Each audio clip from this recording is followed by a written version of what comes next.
ഓസ്ട്രേലിയയിൽ കാടുകളിലും വനപ്രദേശങ്ങളിലുമായിട്ട് ചുറ്റിക്കറങ്ങുകയാണെങ്കിൽ താഴെ ക്യൂബ് ഷേപ്പിലുള്ള ഒരു ജീവിയുടെ വിസർജ്യം ഫെസസ് ഇങ്ങനെ കാണാം. ആരായിരിക്കും ക്യൂബ് ഷേപ്പിലുള്ള ഈ പൂപ്പിന്റെ ഉടമ? പല മൃഗങ്ങൾക്കും പല മെത്തേഡുകളുണ്ട് അവരുടെ ടെറിട്ടറി മാർക്ക് ചെയ്യുന്നതിന്. കടുവകൾ മരങ്ങളിൽ സ്ക്രാച്ച് ചെയ്യാം, അവയുടെ യൂറിനിലൂടെ സെന്റ് മാർക്ക് ചെയ്യാം.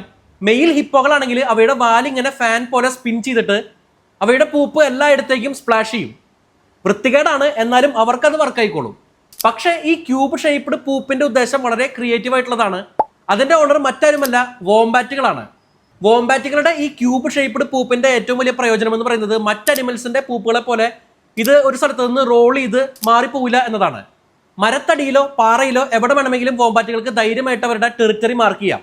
ഇതിന് കാരണം വോംബാറ്റുകളുടെ ദഹനം വളരെ സ്ലോ ആണ്. 2 ആഴ്ചയോളം സമയമെടുക്കുന്ന ദഹന പ്രക്രിയയിൽ കുടൽ സമമല്ലാതെ സ്ട്രെച്ച് ആവുകയും ഇതുമൂലം പൂപ്പിന് ഷാർപ്പ് എഡ്ജസ് ഉണ്ടാവുകയും ചെയ്യുന്നു. വോംബാറ്റുകളുടെ ഹെൽത്തും റീപ്രൊഡക്റ്റീവ് സ്റ്റാറ്റസും എല്ലാം ഈ ക്യൂബ് പൂപ്സ് കണ്ട് ഇണകൾക്ക് മനസ്സിലാക്കാനും കഴിയുന്നുണ്ടാവും. ഇതെല്ലാം നല്ല ഫീച്ചർ ആണെങ്കിലും മണ്ണ് കുടിക്കുമ്പോൾ ശരീരത്തിലെ പൗച്ചിലുള്ള ബേബി വോംബാറ്റുകളുടെ മേലെ ആവാതിരിക്കാനായിട്ട് ഈ കങ്കാരുക്കളുടേതുപോലെ മുന്നിലേക്കല്ലാതെ പിന്നിലേക്ക് തിരിഞ്ഞിരിക്കുന്ന ബാക്ക്വേർഡ് ആയിട്ടിരിക്കുന്ന പൗച്ചിന്റെ ഫീച്ചറില്ലേ ഫീമെയിൽ വോംബാറ്റുകളുടെ, അതിന്റെ തട്ട് താണു തന്നെ ഇരിക്കും.